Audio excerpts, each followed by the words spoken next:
This program has been brought to you thanks to the generous contributions of our patrons on Patreon. Your patronage is greatly appreciated. And for more content like this, be sure to check out the Modern Alchemist channel on Patreon. Shall we begin?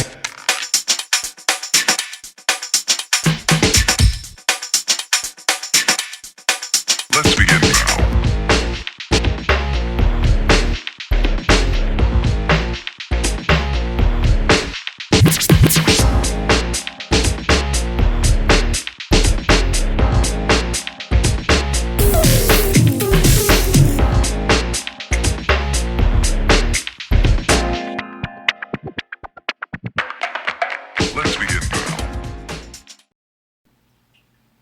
And this policy of careful dissemination of the truth has always characterized the Hermetics even unto the present day.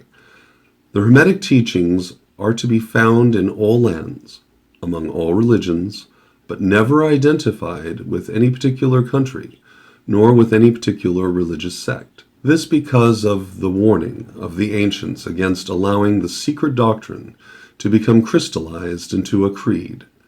The wisdom of this caution is apparent to all students of history.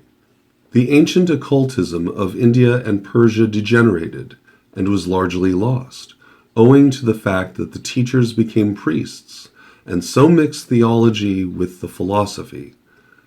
The result being that occultism of India and Persia has been gradually lost amid the mass of religious superstition, cults, creeds, and gods. So it was with ancient Greece and Rome.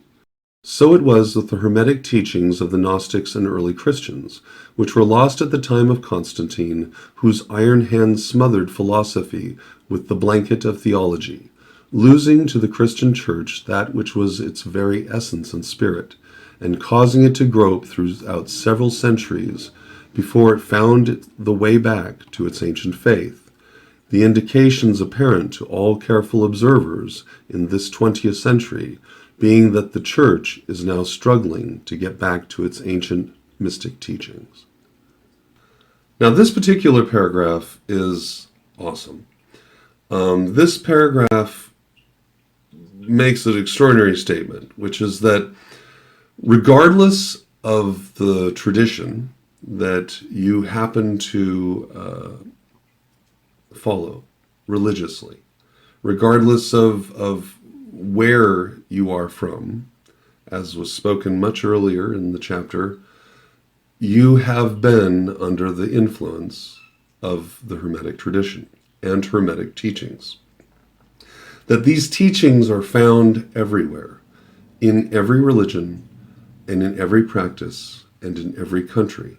This has been a key for me. This is, in fact, a major component of the Saturn key, is to recognize that there is a language which is being clearly spoken among every people. This is a language which is visual, it is symbolic, and it can be spoken by illustration, meaning that you can show someone the concept by articulating your body in a particular posture, by having certain colors on your person, by carrying certain artifacts or devices, the association of certain power. All of these things are all interrelated. And by applying the principle of correspondence, you will be able to create for yourself syllogisms so that you could say, this is to that as this is to that, and grow your understanding of what it is that you are reading or processing. Now, the other aspect of this paragraph is a bit of an indictment. It discusses the degeneration of these principles as they get consumed by an esoteric tradition, a religious tradition, where teachers cease to be teachers and they become priests.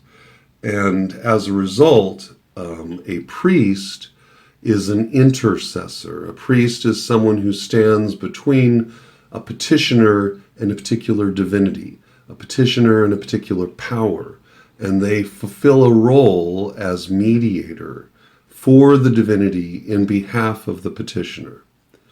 This invariably leads to corruption, because there is an extraordinary amount of power exchanged between a petitioner and a priest, which is abdicated, and you lose the direct communication between yourself and the power by placing another person in front of you as an authority. Interestingly enough, the house of Israel was condemned upon their exodus from Egypt when they chose at the base of Mount Sinai to assign Moses the role and as mediator between themselves and God. And as a result, they received a lesser degree of communion that they could have received had they chosen to go up the mountain with Moses together. So the idea here then is that the Kybalion has an undertone that is an invitation for you to climb that mountain on your own and make your explorations there, undefiled by centuries of misinterpretation and tradition, which only now we see trying to be resolved amid certain theological communities. But there were always a few faithful souls who kept alive the flame, tending it carefully and not allowing its light to become extinguished. And thanks to these staunch hearts and fearless minds, we have the truth still with us. But it is not found in books to any great extent. It has been passed along from master to student, from initiate to hierophant, from lip to ear. When it was written down at all, its meaning was veiled in terms of alchemy and astrology, so that only those possessing the key could read it aright. This was made necessary in order to avoid the persecutions of the theologians of the Middle Ages, who fought the secret doctrine with fire and sword, stake, gibbet, and cross. Even to this day, there will be found but a few reliable books on the Hermetic philosophy, although there are countless references to it and many books written on various phases of occultism. And yet, the Hermetic philosophy is the only master key which will open all the doors of the occult teachings. All right, so this particular paragraph is giving us the hows and the whys within the esoteric or hermetic tradition. Specifically that the how this information is passed along, that it is rarely written in full, which is something I've mentioned in the past, that the likelihood of you encountering any of this material in total within a book or a text is on orders of the extreme, as in extremely unlikely.